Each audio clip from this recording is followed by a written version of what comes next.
Hi, my name is Melanie Hanley. I'm a student from UMass Lowell, and I'm doing a labor leaders interview project. I'm going to be interviewing Kim Burleigh. Can you tell us a little bit more about yourself? Absolutely. I am the recording secretary for the International Brotherhood of Electrical Workers, Local Union 2321, or IBEW. Can you tell us a little bit about what your organization does? Absolutely. Our particular local covers the Merrimack Valley and the North Shore here in Massachusetts. Although the IBEW is in all of North America, Canada, and the United States, our particular local, the primary bulk of our membership is telephone workers for Verizon. So that includes technicians, call center employees. If you call up for something as a business in Massachusetts, in this area, it's going to be one of our members. Okay. And how long have you been there? I've been the recording secretary for 7 years. I have been in the IBEW and working for Verizon for 21 years. Great.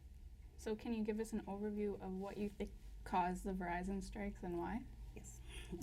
Verizon is, as everyone should know, a big corporation. Mm-hmm. They're not hurting for money. They're not a small mom and pop organization. So when a billion-dollar company wants to make money, they can't cut out their product. What they can do is squeeze their membership. So in this particular strike, one thing they were looking to do is to ship a lot of our customer service jobs, which a bulk of them are right here in Lowell, overseas, to the Philippines, to Mexico, to India. So job security was our number one issue in this strike. Of course, there's always going to be your smaller issues, benefits, wages. I mean, they wanted to get rid of our pensions. Like, I've been there 21 years. I'm counting on that pension. So they wanted to, no new hires to have pension, no job security. Like I could just walk in and they could tell me, that's the end of you. Your job's moving. Somebody has it overseas. So that was job security was our number one. Our benefits, they also wanted to roll back. We have a very good benefits plan, as most union members do. So they wanted to roll those back and not give as much to the existing employees and not give much of anything to employees coming in. So that was our big, job security was our biggest fight, but like I said, there's always little battles that come with that. Mm-hmm. So how did you get involved or interested in the strikes? Well, I was involved because I'm a union member. Most union members, you are required as a union member when there is a labor dispute, or that's what they like to call it. We like to call it a strike.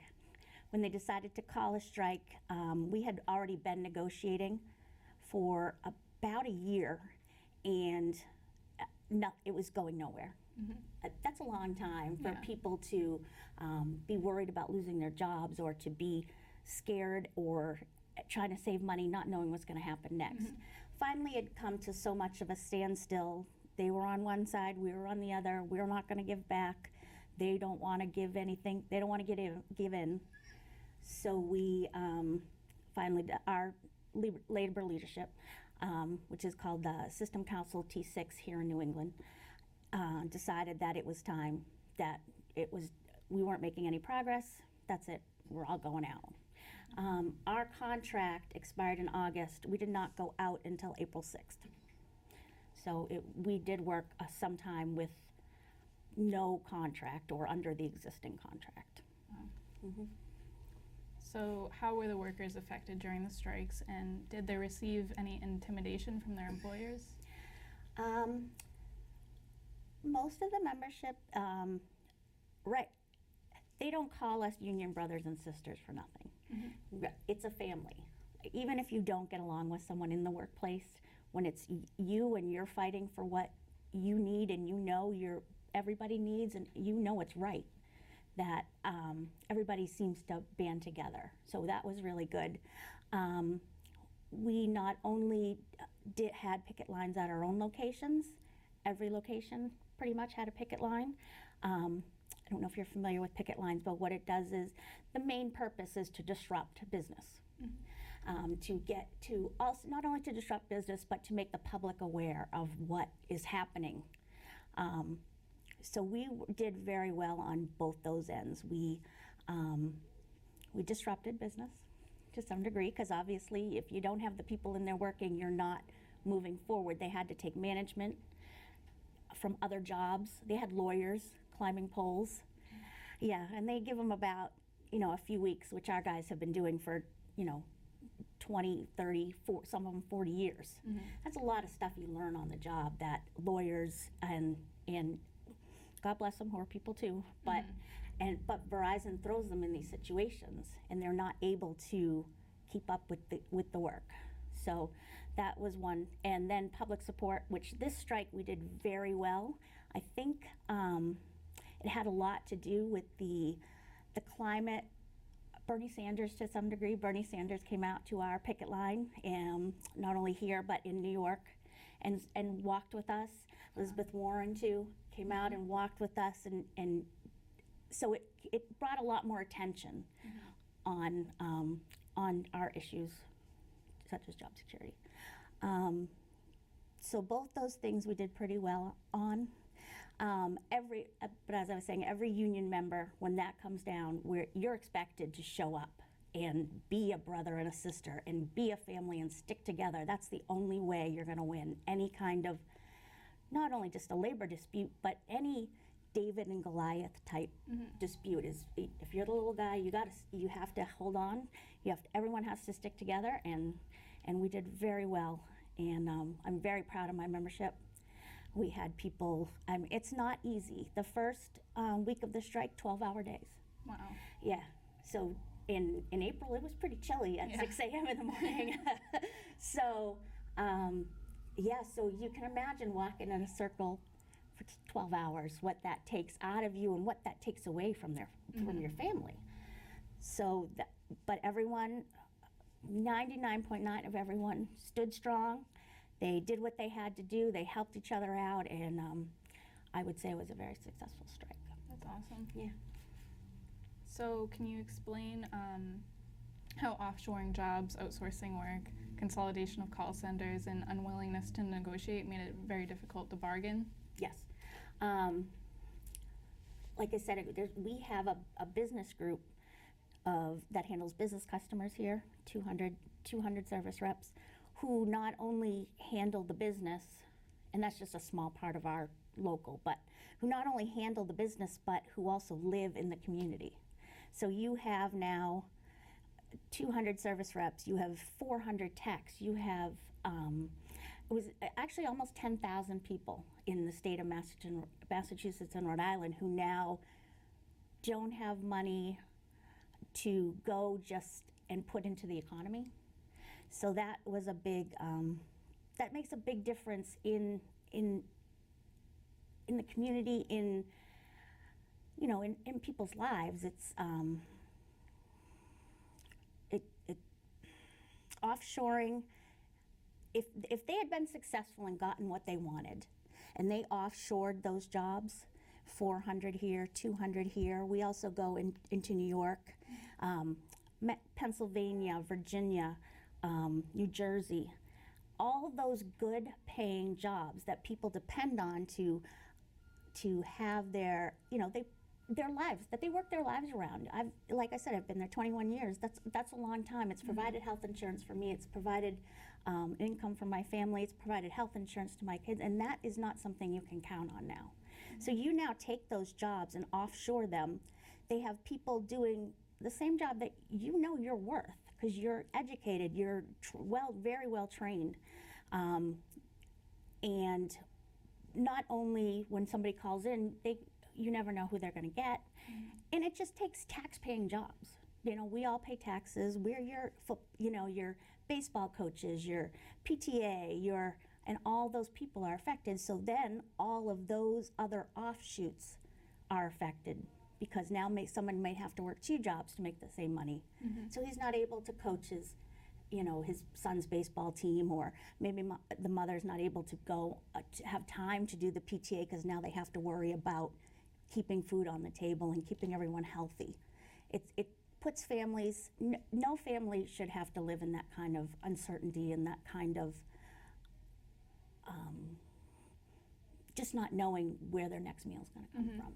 So if you move those jobs out, there's no more jobs. You know, there's no more.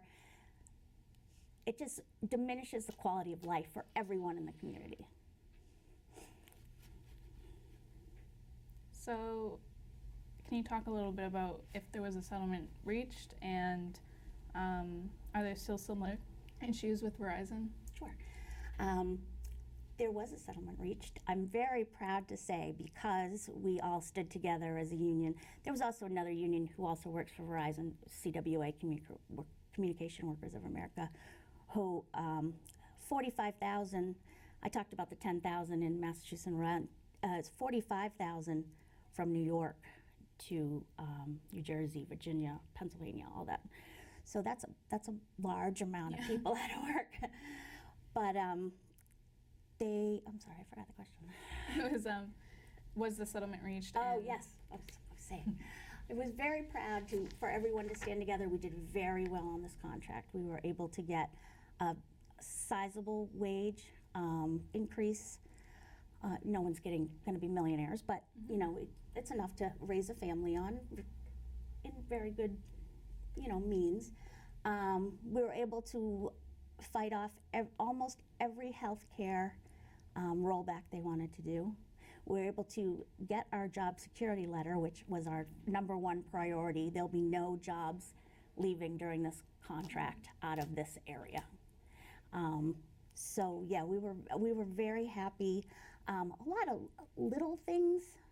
When I was talking about the subsets earlier, you know, you got your big three: job security, wages, benefits. But then there's also little things like a half a day off on Christmas Eve. Yeah. You know, from the company that it had always been a gift before, but we got them to write that down. Or more overtime control. Like if you want to work overtime, that's fine. But if you can't, you have family obligations. They're not going to be able to force you. They're not going to be able to intimidate you. It's all going to be the beauty of a contract between anyone, but especially between a unionized labor force and a corporation, is that it's all written down. There's no favoritism. There's no, well, this manager does that, and this. I mean, you're always going to have your little skirmishes, but we say, look, it says in the contract right here that I need to, if the business needs me to do this, that, and the other thing, then these are the 4 hours. You can ask that of me, and I will come and do that for you. But you can't tell me I need to work the next 16 or that I have to work so long without a day off. So we had a very, very successful contract. It was actually more than we were expecting. And I think the Verizon strike, 7 weeks, is going down as a win in labor history, which is not easy these days with the climate and the fact that there's so many big corporations out there that are just eating people alive. It's not right. So we were definitely very happy with our settlement. There's always going to be, you know, the contract only lasts so long, so we have to gear up, you know, well before the extension. We have to, you know, our members all know, put money in a strike fund, you know, be ready, because it can happen. Luckily, this has been the longest one in a long time. The last long strike was 16 weeks in 1989. Wow. Yeah. So, and it gets harder for people, as much as they want to stand with you and be together. It gets hard when your family now is out and they can't pay their mortgage, or they can't, they're wondering where their next meal is going to come. Luckily, we did have a project that I ended up facilitating. A lot of IBEW members across the country sent in donations and monetary and we were able to help a lot of the families, especially if you have two people working. You know, they meet at Verizon and they get married and now they have a family, but that's two incomes you now don't have. So a lot of, like I said, IBEW brotherhood is the word, and they were, other locals across the country and across Canada were more than generous and sent money, and we were able to, you know, if somebody's kid had to go to the emergency room, or if you really aren't making, you know, your meals this week, we were able to provide grocery cards, and we were able to pay emergency bills. Because another thing that happened during the strike, speaking of intimidation, is we went on strike April 6th. They cut off our health insurance May 1st. Wow. And I know there's tons of people who live without health insurance. It's very scary. It's not somewhere you want to be. No. So your insurance is off May 1st. You haven't been able to sign up for a government program or what have you at the moment, and your kid falls down the stairs and breaks his arm. Mm-hmm. You know, what do? You don't have the money to pay that bill. And like I said, luckily we had a strike fund that people donated to, and we were able to pay those bills. We were able to, someone's electricity was getting shut off, that kind of thing. We were able to provide them with that kind of help. Awesome. So how long does the contract last for? This contract, gone are the years of 5-year contracts. We used to have that back in the day. But this contract, they actually gave us 4 years, but retro back to August 1st of 2015. So that is not something we were expecting. So our next contract will be up August, I believe it's 6th of 2019. Mm-hmm. So 3 is usually the standard at this point. So. But like you said, you prepared and yes, and ready. So yeah, hopefully, you know, hopefully people have enough money to put aside for that. If you're in other, like I said, the married couple who both work for the company, it's a lot harder for them. But yeah, we tell our members all the time, make sure, and if it doesn't happen, then use that money for something else or save it, or it's not going to go anywhere. But if it's there, if it happens, you're gonna want the money. Okay, so do you consider the issue to be resolved? For now. For now. That's the short answer. I mean, there's always, we're still getting cases where management will say, well, this, even with the contract, they'll go, well, this language actually means this to us. And we'll say, no, this means this to us. And then you have to either work it out or go to an arbitration. We have a couple of arbitration cases going on right now. So we have a guy who was actually, he was disciplined for strike activity. They said he yelled and threatened a scab driver. Scab is a strike breaker, someone who comes in and does the work. So the company wants to bring all these scabs in. You should read sometime about what Jack London has to say about scabs. It's an interesting little paragraph. But yeah, and they actually say they have him on tape. We say, yeah, we have him on tape. The truck driver said he didn't do anything. So he's been out of work since we went on strike. So of course he's got a new job and he's doing what he needs to do. But those little arbitration cases where we say one thing, they say the other, and then somebody has to interpret it, and that's when you go to arbitration, and then you put it in front of an impartial committee, and they make a decision. So our contract is our contract. We're very happy with it. There's always everything always needs work. Nothing's a perfect system. Okay, are you satisfied with the results? Yes. Yes. The only thing would be better if we got 5 years, but yes, I'm very satisfied. I was very proud of what we did and how we stuck together, and our leadership, our bargaining team that was at the table having to do this every day, because they're there. Bargaining happens usually in New York because that's where mostly Verizon is located. So they're away from their families for weeks at a time. So there's a sacrifice on every single part of your local union.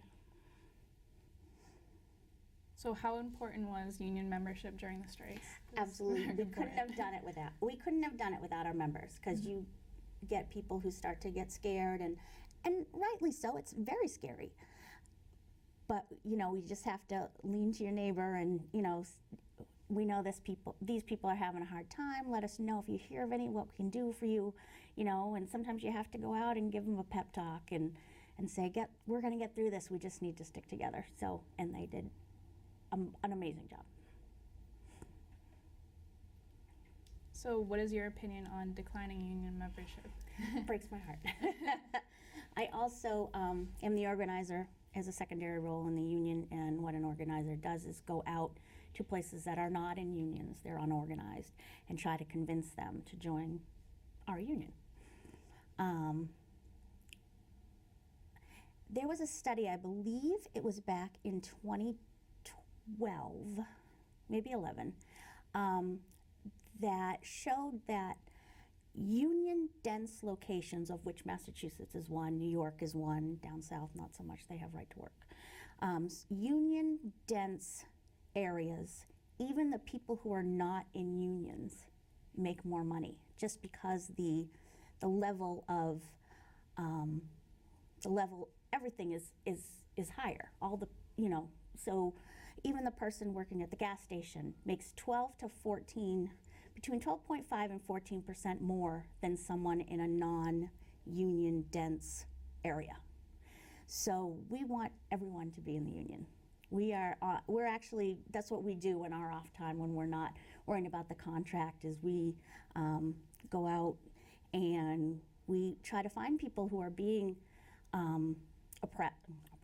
I don't want to make it sound dramatic, but are having trouble with their employees, or they're not happy with their benefits. And we go out and try to explain to them, like, you can be in the union. Yeah, anyone can be in the union. You don't have to be a telecom worker. You don't have to be an electrician. We want to organize everyone, just because there's strength in numbers. And the only way corporations have numbers in money, we need to have numbers in people. And that's going to be really important, especially going forward in this new administration. Have you seen more strength in certain workforces than others with unions? Yeah, I think that people who are already in unions are strong, but a lot of the more diverse populations, in Lowell, we have the second biggest Cambodian population in North America. Oh, I'm sorry, in the United States. I don't know about Canada. And then they're starting to say, and they've been systematically not been treated well by corporations. So they've been going, hey, we can do this too. And it's true, you can. Anybody can. People tend to be nervous about speaking up because a lot of people can't afford to lose their jobs. Or, no, like, I would say nobody can afford to lose their job, but you worry about, when we reach out to people and we try to tell them about the union and what we can do for them and how we'll stick together, they get very nervous. They don't want to be that scapegoat. But what they don't know, and what we try to explain to them, is that once you start a unionization process, once you get in touch with a union and you start to get cards signed, and that's how you begin showing interest in a union, there are legal protections for you. An employer cannot fire you because you want to unionize. So, so that's one of the things we try to go out and explain to a lot of people, especially people who maybe didn't grow up in this country or didn't grow up in this area, that there are legal protections. You don't have to be scared. We're here for you. We're like the brotherhood, like we're here, we want you to be part of our brotherhood. We want everyone to enjoy the same way of life that being in a union and getting union benefits and making union wages. We want you. We want everyone to have that. So that's so reaching out to those sometimes populations that maybe don't know or haven't traditionally been in union ideology, that we can bring them in. So there's definitely anyone can, you want to be unionized. But yeah, so definitely there is a population that hasn't maybe known about them. And a strike is one thing that brings a lot of attention. They see you see one group of people sticking together and you're like, hey, we could stick together. Why can't we stick together? you know. So, yeah. So why do you think the workers were reluctant to join the unions? Everyone's afraid of being a scapegoat. Everyone's afraid, especially with, unfortunately, our social services, Medicaid, welfare, SNAP programs, nutritional programs, everything's shrinking. So there's not as much to go around for people who aren't making enough money. So, so they're afraid of their jobs. They're afraid of, there's not a ton of jobs out there that, so if you have someone in a factory making $14 an hour, that to some people is a pretty good wage.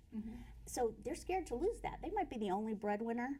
They might be the only one, not only the breadwinner for their immediate family, a wife and children, or husband and children, but mothers and cousins, and you know, so they don't want to stand out. They don't want to be retaliated against. And again, that's why I was saying they don't know that they do have legal protections and legal avenues to protect them once they contact a union representative to get them, you know, those protections, and hopefully eventually bring them and get them those wages, let them know that they do have a power. Everyone has a power, and that you just get more powerful the more of you there are, is basically what it comes down to. Do you think that even though they have legal protections, that employers still use scare tactics against them? That's a very good question. I know they do. I've seen it even from guys working in a laundry, in a laundry somewhere in Brooklyn, to we've tried to organize Comcast technicians. We have a book actually. It's called the 12. I can't remember the name of it, but it's 12 steps. 12 things employers will tell you. First, you know, just a couple of them. Or first, they'll tell you, oh, we can work it out. Second, they'll tell them, oh, well, you never know what's going to happen. You'll start to lose jobs. You know, and you can go through the book and people will come to you and say, well, today they told us this. Yep, there it is in the book. I could have told you. Or they'll come to us and say, how did you know they were going to say that? Wow.